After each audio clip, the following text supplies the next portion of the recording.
Everyone, welcome to +1 accountancy class. आज की class में हम नया चैप्टर शुरू करने वाले हैं जिसका नाम है अकाउंटिंग इक्वेशन।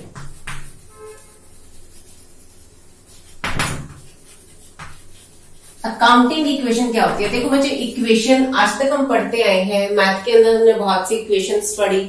इक्वेशन का मतलब होता है एक ऐसी स्टेटमेंट जिसके लेफ्ट हैंड साइड भी होती है और जिसकी राइट हैंड साइड भी होती है। तो ऐसे ही अगर हम अकाउंटिंग इक्वेशन की बात करते हैं तो अकाउंटिंग इक्वेशन एक ऐसी इक्वेशन जिसके अंदर एक इक्वेशन को इक्वल की लेफ्ट हैंड साइड और राइट हैंड साइड की तरह दिखाया जाता है।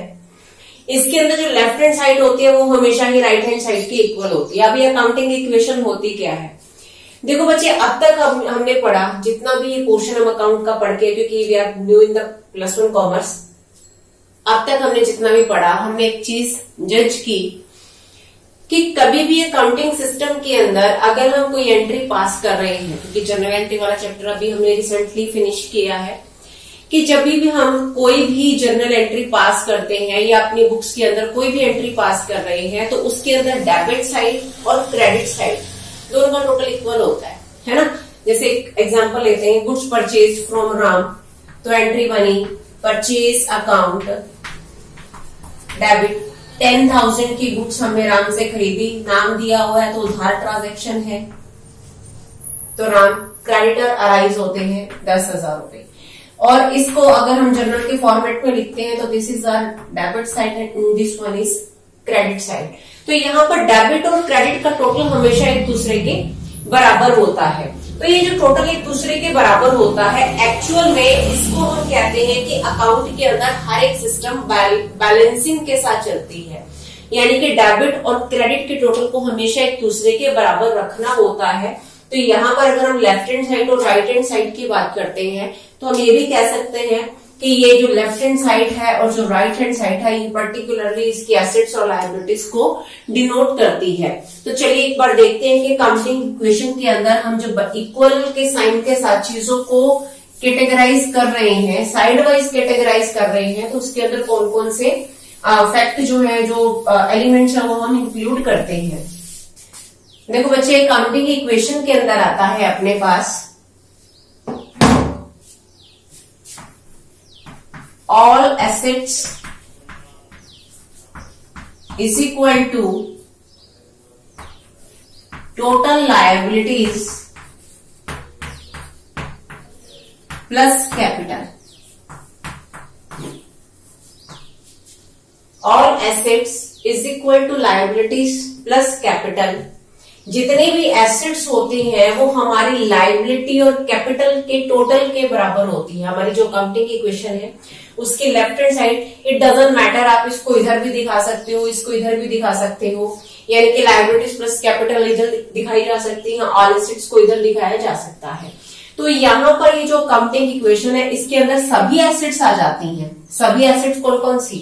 हमने दो तरह की एसेट्स पढ़ी थी, एज पर देयर लिक्विडिटी, करंट एसेट और फिक्स्ड एसेट। हाँ, उनकी टेंजिबिलिटी या फिजिकल एक्सिस्टेंस के बेसिस पे देखें तो हमने दो तरह की पढ़ी थी, टेंजिबल और इनटेंजिबल। तो सभी तरह के एसेट्स यहाँ पर इस साइड में हमने दिखानी है। और अकाउंटिंग इक्वेशन हमेशा ही एक बैलेंसिंग इक्वेशन होती है, क्योंकि बीच में इक्वल का साइन है।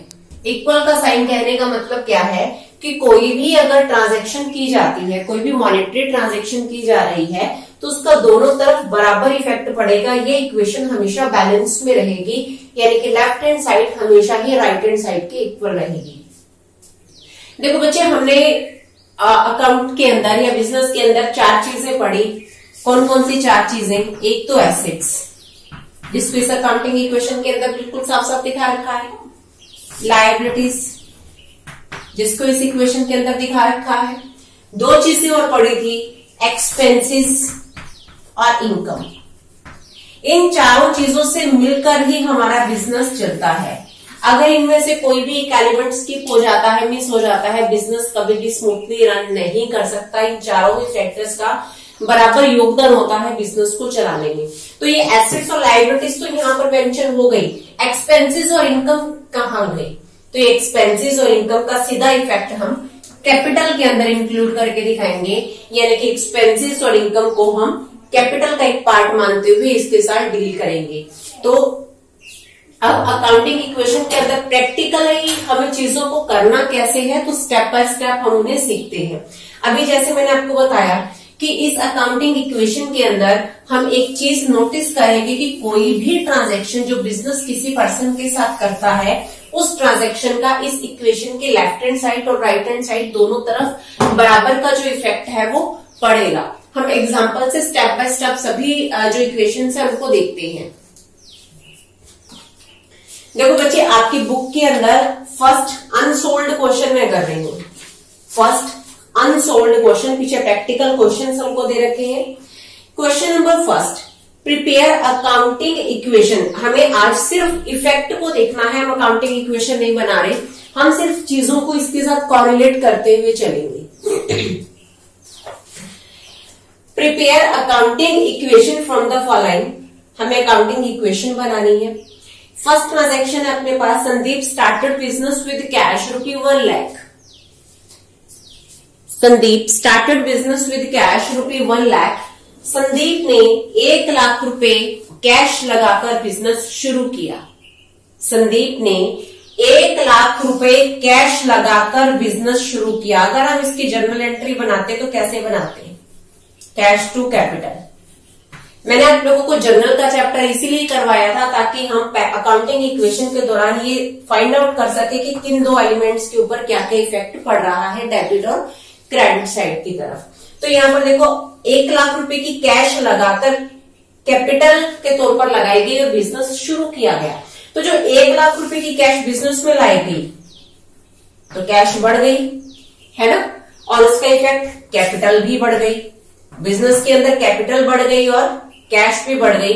तो इसका अगर मैं इस अकाउंटिंग इक्वेशन के ऊपर इफेक्ट दिखाऊं तो हम क्या फाइंड आउट करेंगे कि कैश भी बढ़ रही है, यानी कि एसेट्स भी बढ़ रही हैं और कैपिटल भी बढ़ रही है। तो यानी कि 1 लाख रुपए इधर ऐड हो गए कैश के नाम के, 1 लाख रुपए इधर ऐड हो गए कैपिटल के नाम के, यानी कि अकाउंटिंग इक्वेशन हमारी बैलेंस रही। इस ट्रांजैक्शन का, इस एक ट्रांजैक्शन का दोनों तरफ बराबर इफेक्ट पड़ा।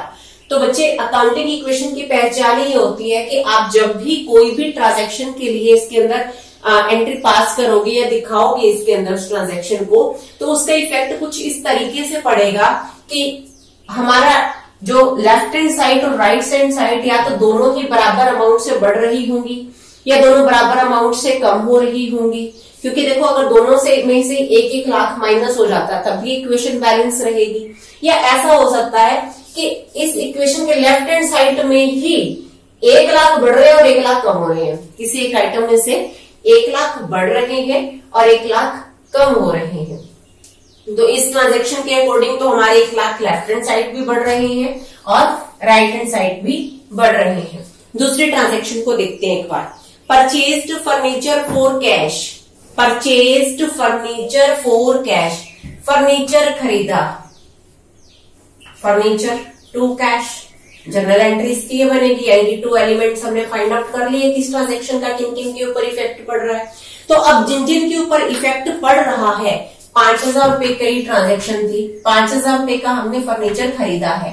तो जिन 2 चीजों के ऊपर इफेक्ट पड़ रहा है उनको आइडेंटिफाई करते हैं कि वो हमारे लेफ्ट हैंड साइड से बिलोंग करती है कि राइट हैंड साइड से बिलोंग करती है। अब यहाँ पर देखो, हमने फर्नीचर खरीदा, 5,000 रुपए का फर्नीचर खरीदा, तो बिजनेस में फर्नीचर तो बढ़ रहा है ना, फर्नीचर की वैल्यू अप जा रही है। अगर पहले फर्नीचर 10,000 रुपए का था तो 5,000 का और आ गया, तो बिजनेस में 10 की बजाय 15,000 का फर्नीचर हो गया। फर्नीचर की वैल्यू बढ़ गई, फर्नीचर की वैल्यू अप हो रही है। फर्नीचर क्या होती है? एसेट होती है। तो यानी कि एसेट के अंदर फर्नीचर के नाम के 5,000 ऐड हो जाएंगे ना। लेकिन जब हमने 5,000 रुपए का फर्नीचर खरीदा, बदले में हमने कैश दी। बिजनेस की तिजोरी के अंदर पहले 45,000 रुपए पड़े थे, 5,000 हमने फर्नीचर खरीदने पे खर्च कर दिए, तो कितने बचे? 40,000 बच गए। तो यानी कि कैश कम हो रही है। तो कैश का इफेक्ट क्या पड़ा? कैश कम हो रही है, कैश की वैल्यू डाउन हो रही है। कैश क्या होती है? ये भी हमारी एसेट के अंदर ही आती है। तो यानी कि फर्नीचर तो बढ़ रहा है, कैश कम हो रही है। तो अब देखो, इस ट्रांजैक्शन का हमारे पास सिर्फ लेफ्ट हैंड साइड पे इफेक्ट पड़ रहा है, राइट हैंड साइड में इसका कोई भी इफेक्ट नहीं पड़ा। तो 5000 एसेट में फर्नीचर के नाम के जुड़ जाएंगे और 5000 एसेट्स में से माइनस हो जाएंगे क्योंकि कैश हमारी कम हो रही है। इसके बाद नेक्स्ट देखो, परचेज्ड गुड्स फॉर कैश, हमने नगद में गुड्स खरीदी, परचेज्ड गुड्स फॉर कैश।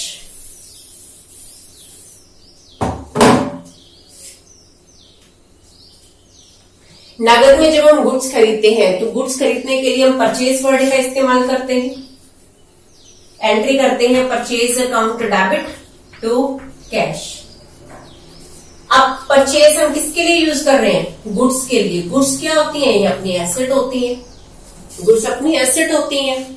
आप यहां पर देखो गुड्स की वैल्यू, हम गुड्स खरीद रहे हैं, बिजनेस में गुड्स बढ़ रही है, बिजनेस में गुड्स बढ़ रही है, लेकिन जब हम नगद में खरीद रहे हैं तो कैश तो कम होगी ना, हम कैश देंगे तभी गुड्स खरीदेंगे, तो यहाँ पर जो कैश की वैल्यू है वो कम हो जाएगी, यानी कि डाउन चली जाएगी। तो इसका इफेक्ट देखें कि अब किस साइड पड़ेगा।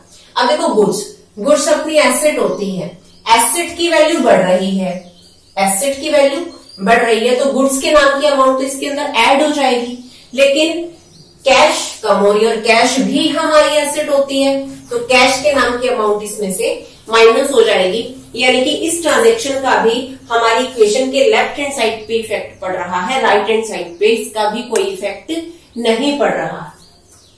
नेक्स्ट देखते हैं परचेज्ड गुड्स ऑन क्रेडिट। देखो बच्चे कितनी अच्छी ट्रांजेक्शन है, परचेज्ड गुड्स ऑन क्रेडिट। ध्यान से समझना इसे, जब भी हम उधार में गुड्स खरीदते हैं, जब भी हम उधार में गुड्स खरीदते हैं तो कैश शब्द का इस्तेमाल नहीं किया जाता, हम उस व्यक्ति का नाम दिखाते हैं जिससे हम गुड्स खरीद रहे हैं, और उधार में खरीदारी करने से हमारे क्रेडिटर्स बढ़ते हैं, हमारे जो क्रेडिटर्स हैं वो बढ़ते हैं। अब हम गुड्स खरीद रहे हैं लेकिन उधार में खरीद रहे हैं, यहां पर ये चीज तो क्लियरली दे रखी है कि हम उधार में खरीद रहे हैं, पर किससे हमें नहीं पता, हम उसको जनरल कैटेगरी के अंदर काउंट करेंगे तो उसको हम क्रेडिटर बोल देंगे। हमने गुड्स खरीदी मगर उधार में खरीदी, उधार में खरीदने से हमारी लायबिलिटी बढ़ गई, यानी कि क्रेडिटर्स बढ़ गए। अब देखो इसका कहां पर क्या इफेक्ट पड़ेगा। अब ये ट्रांजैक्शन थी अपनी 36,000 की, अब इसको देखें कि इसका कहां पर कैसे इफेक्ट पड़ रहा है। देखो बच्चे जब हम गुड्स खरीद रहे हैं तो गुड्स तो बढ़ रही है, स्टॉक में गुड्स बढ़ रही हैं। अब किसी से हमने उधार में खरीदा तो उसके प्रति तो हमारी देनदारी भी बढ़ गई ना, हमने उस पर्सन को पेमेंट करनी है। पहले तो हमने उसे कोई पेमेंट नहीं करनी थी, पहले हमने उसे 0 रुपए की पेमेंट करनी थी, और अब हमने उसे 36,000 यानी कि 36,000 की पेमेंट करनी है, तो हमारी देनदारी भी बढ़ गई, यानी कि लायबिलिटी भी बढ़ गई। The debit part of this transaction belongs to our assets. जो डेबिट पार्ट है वो एसेट से बिलोंग करता है, गुड्स क्योंकि हमारी एसेट होती हैं, तो यानी कि 36,000 की तो हमारी एसेट्स बढ़ गई, प्लस हो गई। पहले 1 लाख की थी, 36,000 और जुड़ गए इसके अंदर, तो यानी कि 1,36,000 की हमारी एसेट्स होगी। इधर तो 136 हो गया, अब इसका क्या करें।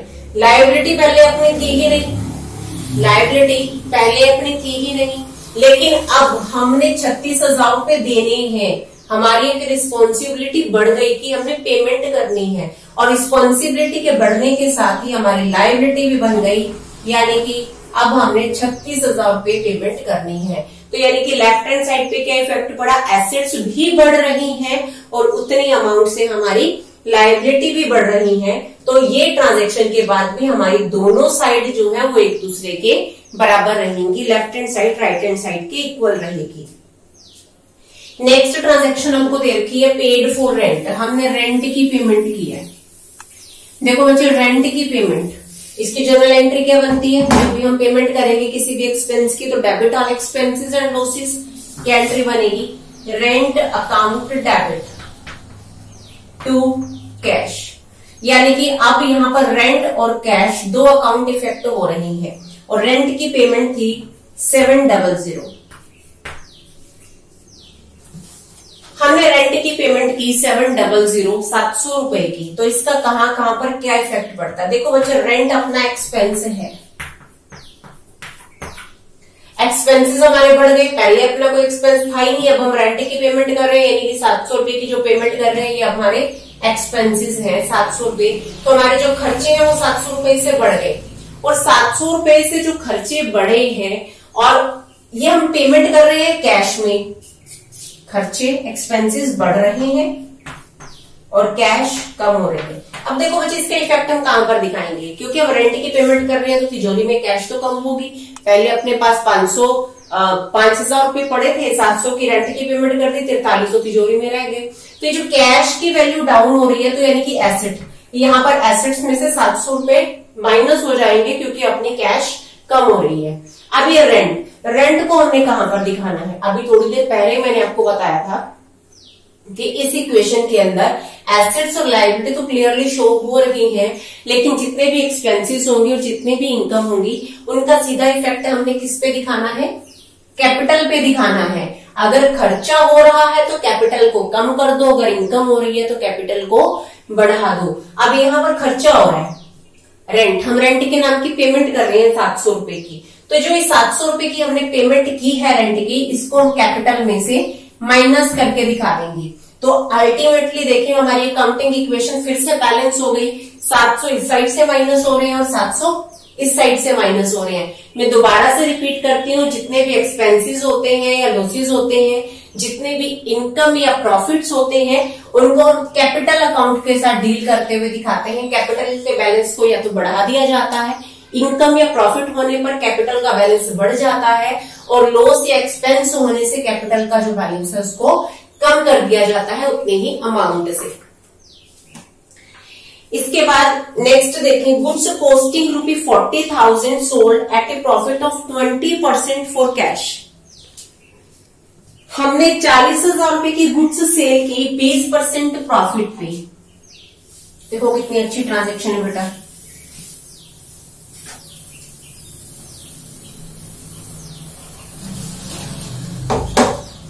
गुड्स कॉस्टिंग ₹40,000, इतने रुपए की कॉस्ट है, 40,000 रुपए की कॉस्ट है, इसको हमने 20% प्रॉफिट पे सेल किया, इसके ऊपर हमने 20% प्रॉफिट कमाया। तो 20% अब कैलकुलेट कैसे करेंगे, 40,000 का 20% मल्टीप्लाई बाय 20 डिवाइड बाय 100, 8,000। आपके पास 40,000 रुपए की चीज पड़ी थी, आपने उस पे 20% प्रॉफिट कमा लिया, यानी कि 8,000 रुपए का मुनाफा कमाकर आपने उसे 48,000 रुपए में सेल कर दिया। 40 की चीज को, अगर ब्रीफली बोलूं, 40 की चीज को 48,000 रुपए में बेचा गया और नगद में बेच रहे हैं। तो अब इसको जनरल एंट्री के अंदर कैसे दिखाएंगे, देखो बच्चे, नगद में बेच रहे हैं, गुड्स कितने की जा रही है। देखो सिंपली क्वेश्चन पुट करूंगी, आपके माइंड में उसका एग्जैक्ट आंसर आना चाहिए। गुड्स एक्चुअल में कितने की जा रही है, गुड्स जा रही है 40,000 की। क्या 48,000 की गुड्स थी ना, गुड्स तो 40,000 की थी, गुड्स जा रही है 40,000 की, यानी कि जो गुड्स है, जो हमारा स्टॉक है वो 40,000 रुपए से कम हो रहा है। स्टॉक की वैल्यू कम हो रही है, कितने से, 40,000 रुपए से। ठीक है, अगला पार्ट है प्रॉफिट। प्रॉफिट को हम किस में दिखाते हैं, अभी थोड़ी देर पहले हमने पढ़ा था, कैपिटल में हम प्रॉफिट को ऐड करके दिखाते हैं और लॉस को माइनस करके दिखाते हैं। तो 8,000 रुपए का प्रॉफिट हमने कमाया, यानी कि 8,000 रुपए कैपिटल के अंदर जुड़ गए। ठीक है, इसके बाद सेल हो रही है 48,000 रुपए की, 40 की चीज को आप 48 में बेच रहे हो, तो कैश कितनी आएगी, कैश कितनी आएगी, 40 की 48। ऑब्वियस सी बात है कि जितने में बेचोगे उतने की कैश आएगी, तो कैश का बैलेंस बढ़ गया। अब इन तीनों का इफेक्ट देखो हम अपनी इक्वेशन के ऊपर कैसे दिखाएंगे। गुड्स कम हो रही हैं 40,000 से, गुड्स अपनी एसेट होती हैं, तो एसेट साइड से 40,000 रुपए माइनस हो गए। ठीक है, कैश आ रही है 48,000 रुपए की, कैश अपनी एसेट होती है और एसेट को हमने ऐड कर दिया। ये गुड्स के नाम के 40,000 माइनस हुए हैं, कैश के नाम के 48,000 रुपए प्लस हुए हैं और प्रॉफिट के नाम के 8,000 रुपए उधर ऐड हो गए। तो अल्टीमेट इफेक्ट देखो बच्चे कितना पड़ा इस ट्रांजेक्शन का, माइनस के 40 प्लस के 48, तो प्लस के 8,000 रहे, इधर भी प्लस के 8,000 है, तो अल्टीमेटली इफेक्ट इस ट्रांजेक्शन का भी सेम पड़ा। तो अब जितनी भी ट्रांजेक्शन हमने पढ़ी है इस क्वेश्चन की, उसके लिए हम एक अकाउंटिंग इक्वेशन और तैयार कर लेते हैं। अकाउंटिंग इक्वेशन का फॉर्मेट आपने इस तरीके से बनाना है। आपकी जो नोटबुक आपको दे रखी है उसको आप हॉरिजॉन्टली यूज करोगे बच्चे, ऐसे आपने यूज नहीं करनी है। नोटबुक को इस तरीके से आपने यूज करना है स्टेटमेंट बनाने के लिए। तो अकाउंटिंग इक्वेशन के अंदर हमने लेफ्ट हैंड साइड और राइट हैंड साइड के अंदर दो हिस्सों में बांट लिया, बीच में बराबर का सिंबल। इधर अपने पास क्या रहेंगी, ऑल एसेट्स, जितनी भी एसेट्स हैं वो सभी इधर रहेंगी, और liabilities plus capital, capital and में दिखाएंगे आप इस हिसाब से। तो फर्स्ट ट्रांजैक्शन देखिए अपनी क्या है। हर एक ट्रांजैक्शन के साथ साथ जो आइटम क्रिएट होती जाएगी उसको हम इसके अंदर दिखाते जाएंगे। संदीप ने 1 लाख रुपए लगाकर बिजनेस शुरू किया। हमने इफेक्ट देखा था, कैश के ऊपर इफेक्ट पड़ा था इसका।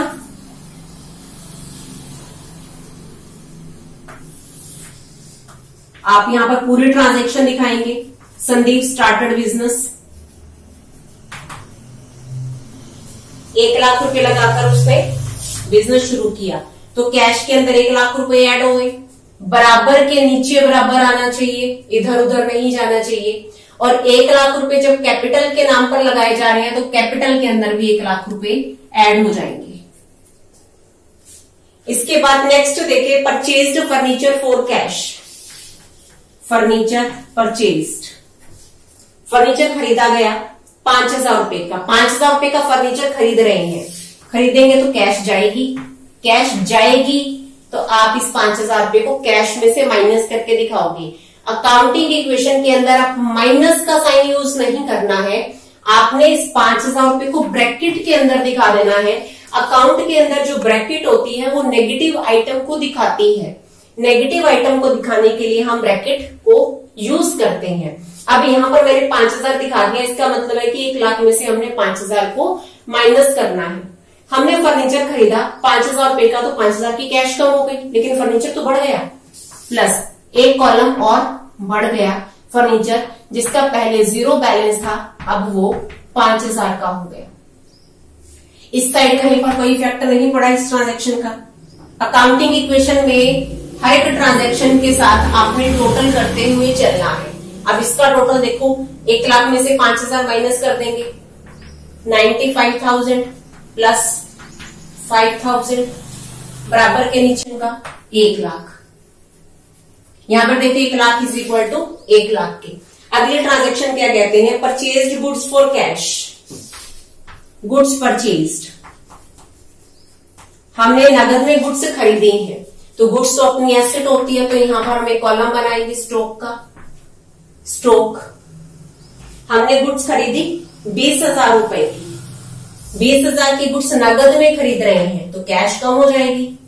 कैश में से हमने 20,000 को माइनस कर दिया, ब्रैकेट का साइन माइनस को दिखाने के लिए। फर्नीचर के ऊपर कोई इफेक्ट नहीं पड़ा। स्टॉक, पहले अपने पास कुछ नहीं था, अब 20,000 रुपए का स्टॉक आ गया क्योंकि हमने गुड्स खरीदी है 20,000 रुपए की। तो लेफ्ट हैंड साइड ही अपने पास इफेक्ट देखो बच्चे, इसका कितना बड़ा,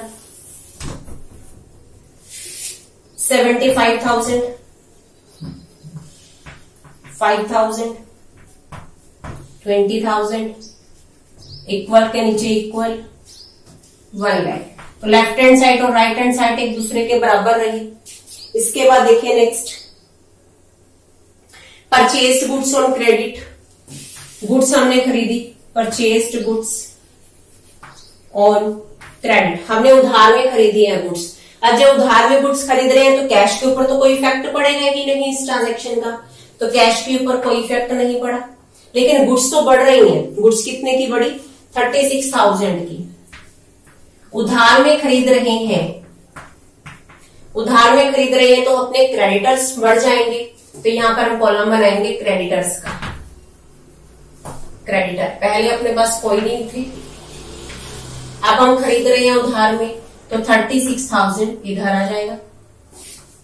इसका हम टोटल करेंगे,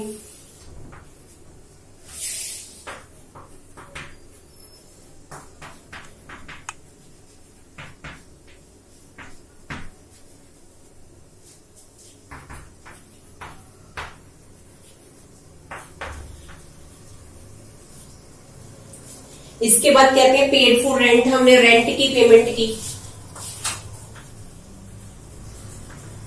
रेंट पेड, 700 रुपए का रेंट पे किया, कैश में से माइनस हो गए 700, और कैपिटल में से माइनस होंगे क्योंकि हमारा एक्सपेंस है और एक्सपेंस का इफेक्ट हम कैपिटल में दिखाते हैं।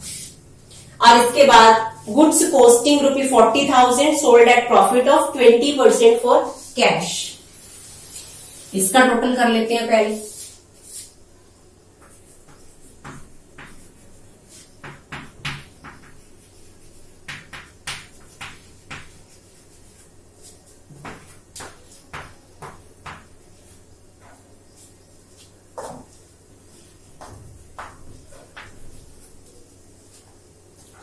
₹40,000 की गुड्स हमने सेल की है, तो गुड्स सेल करेंगे तो गुड्स का स्टॉक कम हो जाएगा अपने पास। 40,000 की गुड्स हमने सेल कर दी, तो गुड्स में से हमने 40,000 को माइनस कर दिया। सेल कितने में की? 48,000 रुपए में, तो कैश आई अपने पास 48,000 रुपए की, और 8,000 रुपए का जो प्रॉफिट है उस प्रॉफिट को हमने कैपिटल के अंदर ऐड करके दिखाया। तो इसका इफेक्ट हम देखेंगे क्या पड़े।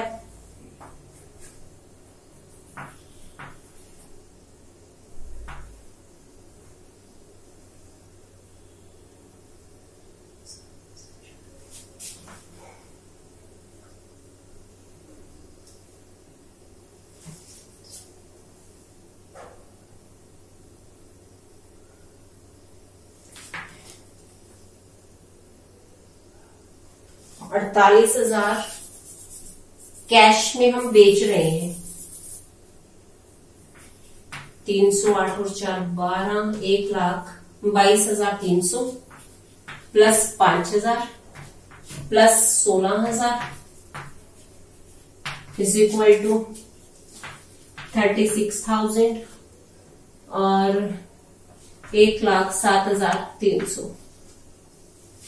अब यहां पर देखोगे बच्चे की जो डेबिट साइड है, सॉरी जो लेफ्ट हैंड साइड है, इन तीनों आइटमों का जो टोटल है वो राइट हैंड साइड के अंदर जितनी भी आइटम है उनके टोटल के बराबर होगा। अकाउंटिंग इक्वेशन के अंदर हमें यही चीज देखनी होती है कि कितनी भी ट्रांजेक्शन हम इसके अंदर पास कर रहे हैं उनका लेफ्ट हैंड साइड और राइट हैंड साइड का जो बैलेंस है वो हमेशा एक दूसरे के बराबर रखना है। और कॉपी के अंदर जब आप लोग इस क्वेश्चन को करोगे तो आपने इसकी फॉर्मेटिंग का ख्याल रखना है कि इक्वल के नीचे इक्वल आना चाहिए, प्लस के साइन के नीचे प्लस का साइन आना चाहिए, फिगर के नीचे फिगर आना चाहिए, ताकि आपकी जो प्रेजेंटेशन है वो अच्छी बने। आज की क्लास में हम इतना ही करेंगे, नेक्स्ट क्लास के अंदर इसके आगे के जो क्वेश्चन है वो हम करेंगे। Thank you everyone.